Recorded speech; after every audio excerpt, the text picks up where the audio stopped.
ಅಭಿವೃದ್ಧಿ ಕಾಮಗಾರಿಗಳಿಗೆ ಚಾಲನೆ ಕೊಡ್ತಕ್ಕಂಥ ಒಂದು ಕೆಲಸ ಏನಿದೆ ಸರ್ ಸಿ ಎಂ ಇವತ್ತು ಕಾರ್ಯಕ್ರಮ ನಮ್ಮ ಚಾಮರಾಜನಗರ?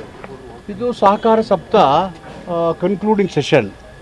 ಅಲ್ಲಿ ಹೋಗ್ತಾ ಇದ್ದೀವಿ, ನಮ್ಮನ್ನೆಲ್ಲ ಕರೆದಿದ್ದಾರೆ, ಮುಖ್ಯ ಸಿ ಎಮ್ಮು ಬರ್ತಾ ಇದ್ದಾವೆ. ಅಲ್ಲಿ ಸಹಕಾರ ಸಪ್ತಾಹದ ಮುಕ್ತಾಯ ಸಮಾರಂಭಕ್ಕೆ ಹೋಗ್ತಾ ಇದ್ದೀವಿ. ಸರ್ ಆಮೇಲೆ ಈಗ ಪ್ರಮುಖವಾಗಿ ನಾಯಕತ್ವ ಬದಲಾವಣೆ ಚರ್ಚೆಗಳ ನಡುವೆನೇ ಸಿ ಎಂ ಅವರು ಚಾಮರಾಜನಗರಕ್ಕೆ ಬರ್ತಾ ಇರ್ತಕ್ಕಂಥದ್ದು. ಇಲ್ಲಿ ಯಾವುದೂ ಚರ್ಚೆನೇ ಆಗ್ತಿಲ್ಲ. ಅನಾವಶ್ಯಕಕ್ಕೆ ಯಾಕೆ ಮಾತು ಕೇಳ್ತೀರಿ?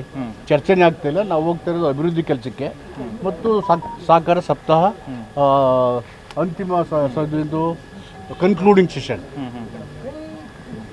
ಸರ್ ಆಮೇಲೆ ಈಗ ಪ್ರಮುಖವಾಗಿ ಈ ನಾಯಕತ್ವ ಗೊಂದಲಗಳಿಗೆ ಯಾವುದೇ ರೀತಿಯ ಒಂದು ಸ್ಪಷ್ಟ ಕ್ಲಾರಿಟಿ ಸಿಗ್ತಾ ಇಲ್ಲ. ಯಾವ ಗೊಂದಲ?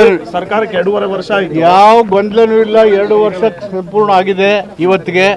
ಮುಖ್ಯಮಂತ್ರಿಗಳು ಉಳಿದಿರೋ 2 ವರ್ಷನೂ ಕಾಂಗ್ರೆಸ್ ಸರ್ಕಾರ ಸಂಪೂರ್ಣವಾಗಿ ಪೂರೈಸ್ತದೆ. ಮತ್ತೆ ಕಾಂಗ್ರೆಸ್ ಸರ್ಕಾರ ಅಧಿಕಾರಕ್ಕೆ ಬರುತ್ತೆ 2028ಕ್ಕೆ. ಸರ್ ಆಮೇಲೆ ಈಗ ಬೆಂಗಳೂರಲ್ಲಿ ಒಂದು ರಾಬರಿ ಆಗಿದೆ, ಆಡಾಗಲೇ ಇಂಥದ್ದೊಂದು ಪ್ರಕರಣ ನಡೆಯುತ್ತೆ. ಅದೇ ಈಗ ಮುಖ್ಯಮಂತ್ರಿಗಳು ಮತ್ತು ಗೃಹ ಮಂತ್ರಿಗಳು ಸೀರಿಯಸ್ ಆಗಿ ತಗೊಂಡಿದ್ದಾರೆ.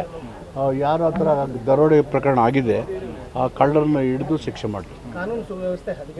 ಏನು ಒಂದು ಘಟನೆ ತಕ್ಷಣ ಏನು ಆಗೋಗ್ಬಿಡ್ತಾ ಸರ್? ಅಲ್ಲ ಬೆಂಗಳೂರು ಅಂತ ಈ ಥರ ಘಟನೆ ಲಘುವಾಗಿ ಒಂದು ಯಾವುದನ್ನು ಲಘುವಾಗಿ ತಗೊಳ್ಳೋದಿಲ್ಲ.